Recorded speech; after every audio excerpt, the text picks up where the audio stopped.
कुर्बानी, इंतजार और सपनों का साथ। Gorakhpur junction platform number 3। रोज सुबह 7:10 की वैशाली एक्सप्रेस। उसी ट्रेन में गार्ड की नौकरी करता था विनोद, 27 साल का सीधा साधा लड़का। 12 घंटे की ड्यूटी, महीने के 22,000।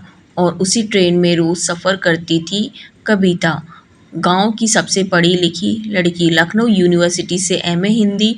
उसका सपना था कि वो एक दिन किताब लिखेगी। विनोद रोज उसे सेकंड क्लास की खिड़की से देखता। कविता हमेशा आखिरी डिब्बे में गेट पर खड़ी होकर किताब पढ़ती। 1 साल तक दोनों ने एक दूसरे से बात नहीं की, बस आंखें मिलती और मुस्कुरा देते। एक दिन भारी बारिश, कविता की किताब भीग गई। विनोद ने अपनी गार्ड की छतरी उसे दे दी और खुद पूरी ड्यूटी भीगते हुए की। उस दिन पहली बार कविता बोली, थैंक यू। बस यहीं से बात शुरू हुई। 6 महीने में प्यार हो गया। कविता के घर वालों को पता चला तो बवाल हो गया। एक गार्ड से शादी, जिसकी पोस्टिंग का ठिकाना नहीं। आज गोरखपुर, कल गुवाहाटी। कविता अड़ गई, बोली पापा, इज्जत नौकरी से नहीं नियत से होती है।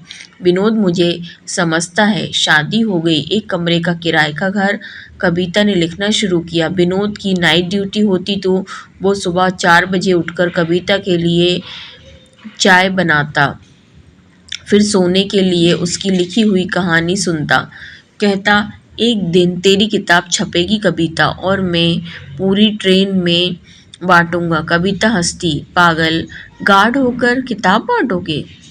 शादी के 2 साल बाद कविता की किताब पूरी हुई।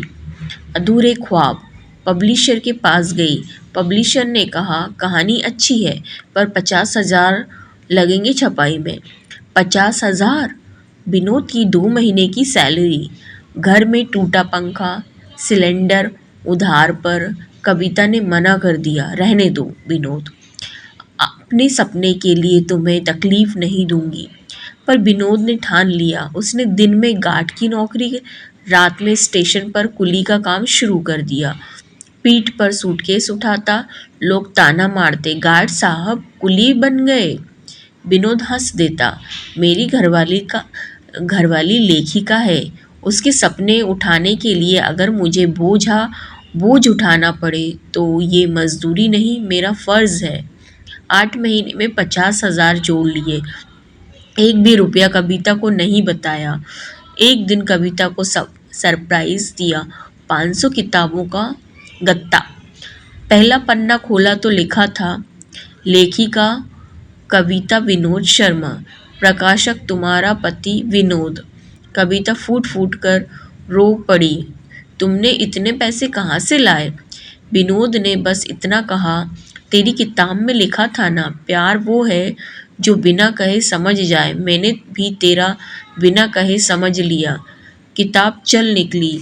अखबार में रिव्यू छपा। कविता को अवार्ड मिला। स्टेज पर स्पीच में कविता ने कहा, ये अवार्ड मेरा नहीं है, ये उस कुली का है जो रात भर बोझ उठाता था ताकि मैं दिन में कलम उठा सकूं।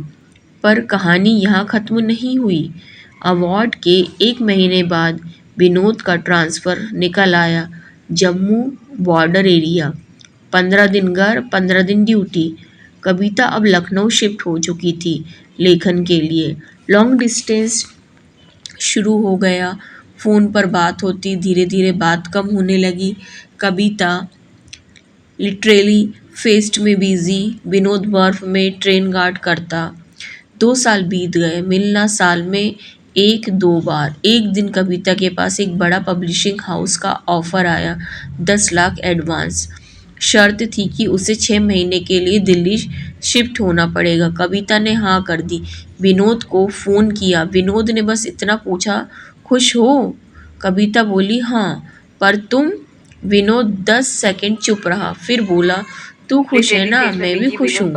तू उड़ कविता, मैं तो गार्ड हूँ, मेरी ड्यूटी है तुझे सही स्टेशन तक पहुँचाना।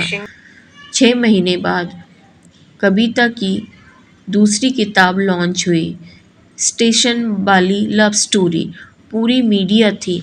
कविता ने स्टेज से कहा, ये किताब मेरे पति को डेडिकेट करती हूँ, जो आज भी मुझे नहीं मिले, क्योंकि वो कहते हैं कि मेरी कामयाबी की भीड़ में वो कहीं खो जाएंगे। तभी हॉल के पीछे से आवाज़ आई, गार्ड कभी खोता नहीं कविता, वो सिर्फ आखिरी डिब्बे में खड़ा रहता है ताकि सब सेफ घर पर पहुंच जाएं।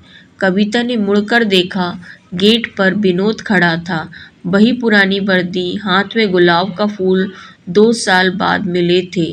कविता स्टेज से उतरकर भागी और सबके सामने विनोद के गले लग गई। मीडिया के कैमरे क्लिक क्लिक। कविता माइक लेकर बोली, ये है विनोद, मेरे पति। इन्होंने मुझे किताब लिखना सिखाया और मैंने इन्हें प्यार करना। ये रात को कुली बनते थे ताकि मैं दिन में लेखिका बन सकूं। आज मैं जो कुछ हूँ इनकी पीठ के छालों की वजह से हूँ।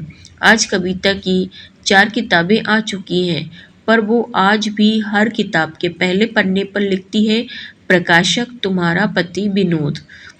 और विनोद, वो अब भी गार्ड है, प्रमोशन नहीं लिया, कहता है अगर मैं ऑफिसर बन गया तो ट्रेन के आखिरी डिब्बे में खड़ी मेरी कविता को कौन देखेगा।